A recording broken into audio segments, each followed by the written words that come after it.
Ramai soal warganet mengaku dapat serangan digital usai kritik Kominfo. Tanda pagar tagar blokir Kominfo sempat menjadi trending di media sosial Twitter dalam beberapa hari terakhir. Hal itu usai pemblokiran sejumlah platform dan website yang tidak mendaftarkan di penyelenggara sistem elektronik atau PSE. Melalui tagar itu, sejumlah warganet menyuarakan kekecewaan hingga kritikan atas tindakan pemblokiran yang dilakukan Kementerian Komunikasi dan Informatika atau Kominfo. Sejumlah akun mengaku mendapat serangan namun, sebuah tweet menyebutkan bahwa terdapat beberapa akun yang mendapat serangan digital usai menggunakan tagar tersebut. Tweet tersebut diunggah oleh @sechgron pada Senin, tanggal 1 Agustus tahun 2022, lalu. Sejauh ini 10 orang tercatat menjadi korban serangan digital dan juga teror melalui WhatsApp dampak dari tagar blokir Kominfo yang sedang diramaikan oleh publik. Pengunggah juga melampirkan bukti tangkapan layar yang berisi pesan singkat serangan digital yang dilakukan oleh nomor tak dikenal. Sejumlah korban tersebut berasal dari berbagai profesi, mulai dari kreator konten, komedian, hingga software engineer. Hingga Kamis tanggal 4 Agustus tahun 2022, unggahan ini viral dan mendapat komentar lebih dari 900 warganet, dibagikan kepada 13.300 pengguna, dan disukai lebih dari 33.000 warganet. 10 orang yang diancam, anggota dari tim reaksi cepat atau Trace dan keamanan digital Safenet Imal mengatakan pihaknya telah mendapatkan laporan mengenai dugaan serangan digital yang menimpa sekitar 10 korban. Laporannya masuk ke Trace itu ada lebih kurang ada 10, ujarnya, saat dikonfirmasi. Saya tidak tahu apakah statusnya hari ini bertambah atau belum, saya belum update, tambah dia. Serangan digital yang ditujukan kepada 10 korban tersebut sebagian besar berisi ancaman yang dikirimkan melalui pesan. Yang masuk di Trace itu baru yang diancam via WhatsApp, tegas Imal. Selain ancaman, beberapa bentuk serangan digital itu juga berupa upaya untuk mengambil alih akun WhatsApp milik korban. Hingga saat ini, Imal mengungkapkan, pihaknya masih berkoordinasi dengan para korban untuk mengatasi serangan digital tersebut.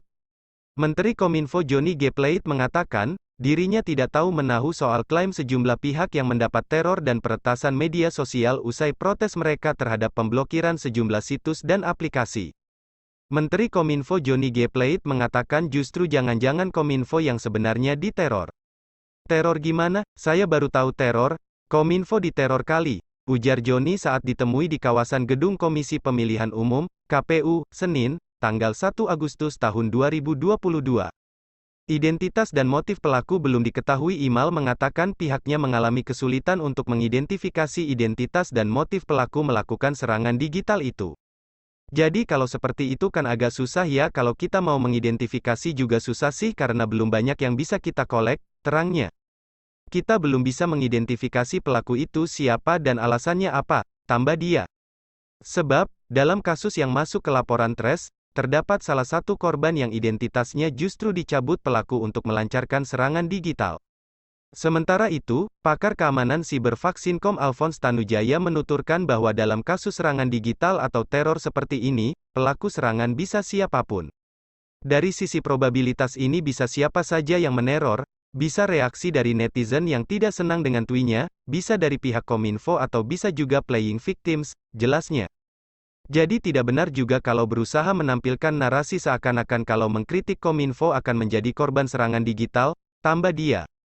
Sebab, sebagai pakar keamanan siber, Alphonse juga kerap melancarkan kritik kepada Kominfo dan instansi lainnya, namun, ia mengaku tidak pernah mendapatkan serangan seperti itu. Saya sering mengkritik Kominfo, BSSN atau instansi pemerintah ketika tidak sependapat dan tidak pernah mendapatkan serangan digital, ujarnya.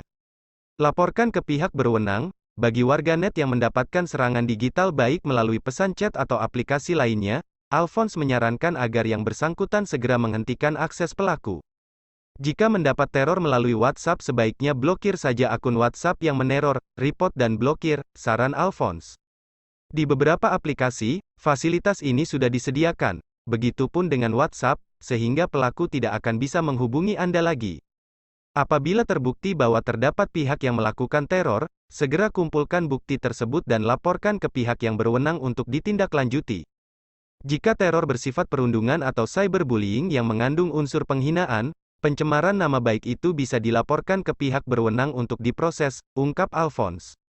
Kritik yang logis dan ilmiah, Walau demikian, Alphonse juga menggarisbawahi kepada pihak yang memberikan kritik kepada suatu lembaga atau institusi, untuk menyampaikan kritik secara logis dan ilmiah.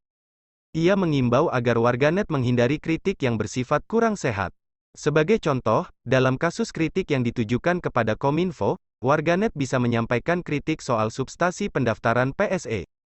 Kalau saya lihat kritik yang mereka lakukan juga sudah menjurus kurang sehat, tidak mengkritik substansial PSE-nya, melainkan sudah melenceng dan terkesan menghambat PSE, terang Alphonse. Harusnya membahas substansi mengapa tidak mau PSE, mengapa ketidaksukaan harus tagar blokir, apa dasarnya, harusnya ke sana daripada menyerang kiri kanan yang tidak jelas, tegas Alphonse.